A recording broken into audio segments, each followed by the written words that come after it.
Assalamualaikum warahmatullahi wabarakatuh. Alhamdulillahirabbil alamin wassalatu wassalamu ala asyrafil anbiya'i wal mursalin wa ala alihi washabbihi ajmain.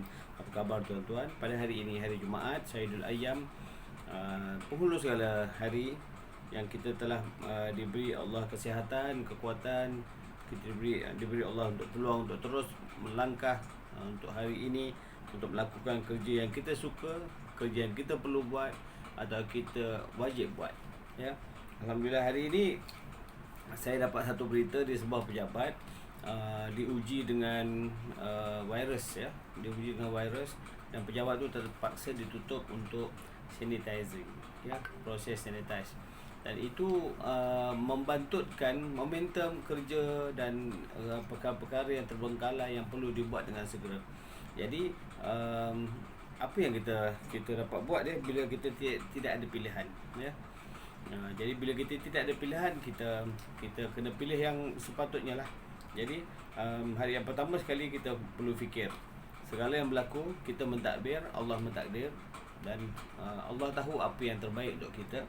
Bila berlaku suatu ujian itu kita anggap ujian itu adalah 10%, ya.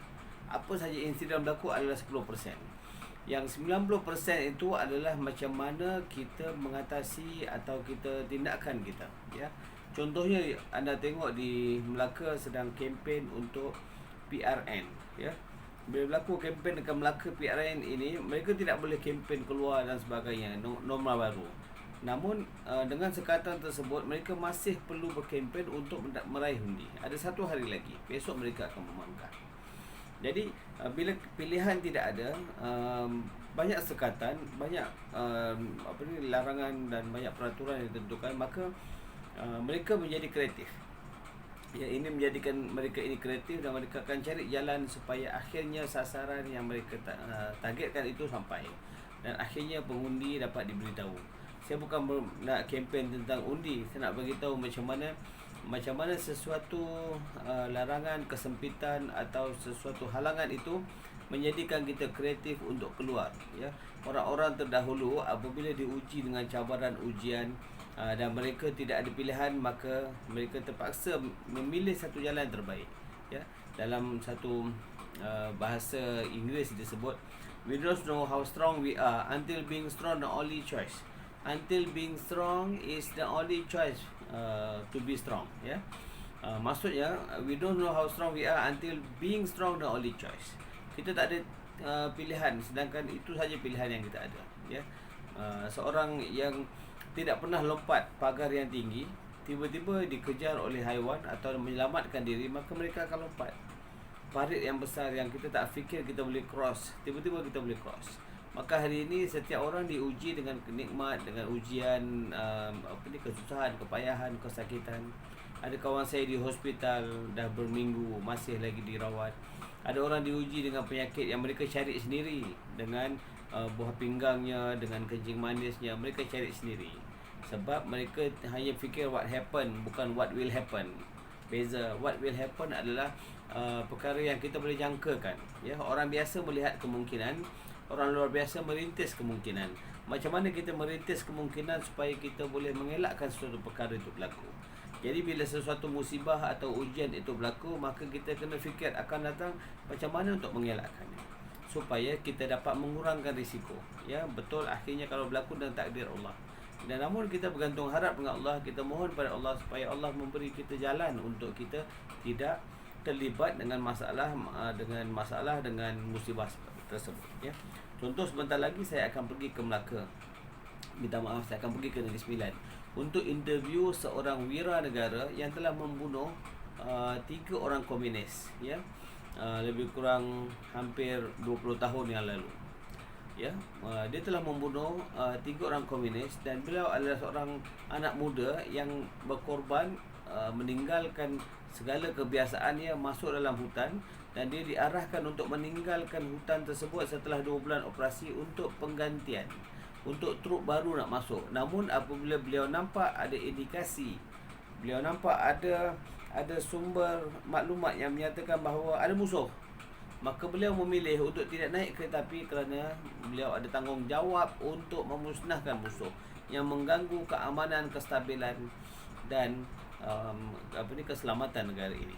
Maka beliau memilih untuk bertempur.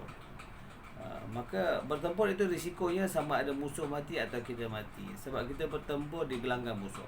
Dan pendekkan cerita, beliau berjaya menghadapi ujian tersebut, dan beliau bertempur dan berjaya membunuh 3 orang komunis, ya, dengan kepakaran, dengan bertempur di tempat yang musuh biasa, dalam hutan yang mereka menginap di situ. Maka alhamdulillah itu satu kejayaan.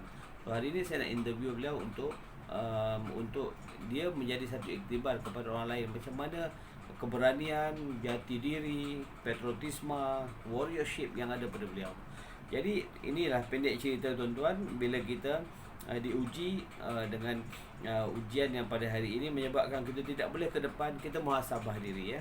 Kita muhasabah diri supaya kita dapat melihat apakah di sebaliknya Allah nak uji, supaya kita lebih berhati-hati, supaya perkara yang sama tidak berlaku pada kita akan datang, ya. Kata Nabi, celakalah orang yang masuk lubang ular yang berbisa 2 kali. Maksud, kalau kita dah tahu tempat tu bahaya, kita tahu tindakan kita bahaya, jangan. Kita tahu rokok itu bahaya, kita hisap. Kita tahu bahawa dadah itu bahaya, kita ambil. Kita tahu bahawa pecut di jalan raya highway itu bahaya, maka janganlah pecut. Kalau kita itu, maka kita mencari sebab untuk berlakulah kemalangan, ya.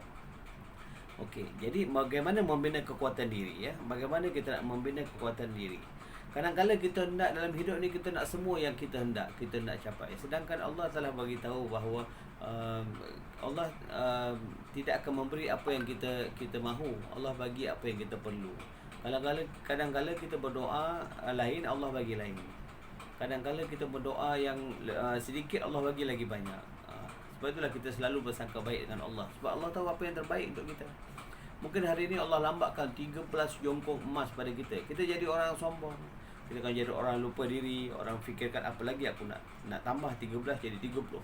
Jadi begitulah, ya, bila kita dapat secara serentak. Beza tuan-tuan, kalau kita dapat yang sesuatu yang kita usahakan dengan sesuatu yang kita dapat secara mudah, maka cara kita menghargainya pun tidak sama, ya. Orang yang lebih menghargai apabila sesuatu yang didapat dengan cara yang diusahakan sendiri, ya. Betul, dalam perjuangan ini kita ada cabaran, ya. Ada cabaran, ada sakitnya dalam perjuangan itu. Namun ia hanya sementara. Namun kalau kita menyerah dalam perjuangan ini, kita akan sakit selama-lamanya.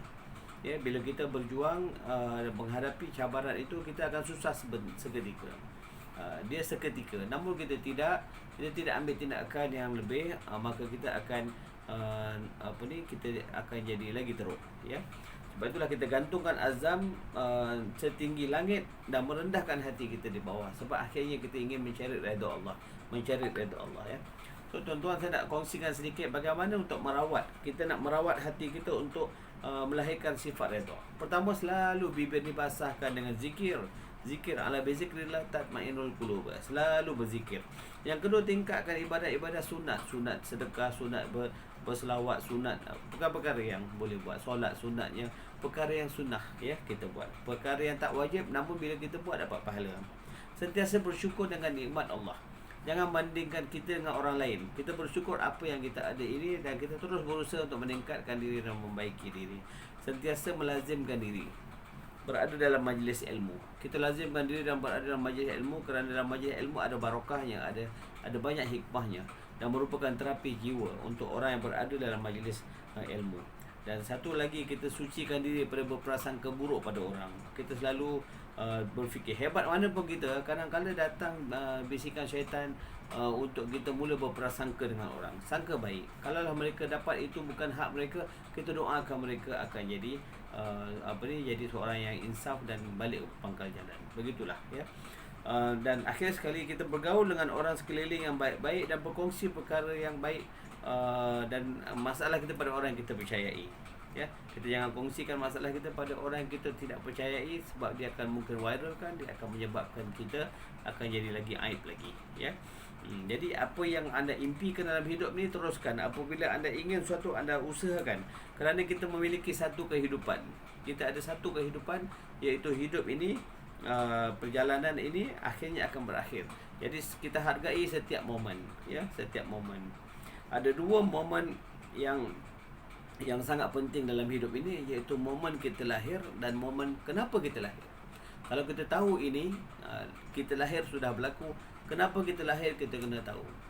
Kita kena tahu kenapa kita lahir dan apa tugas kita.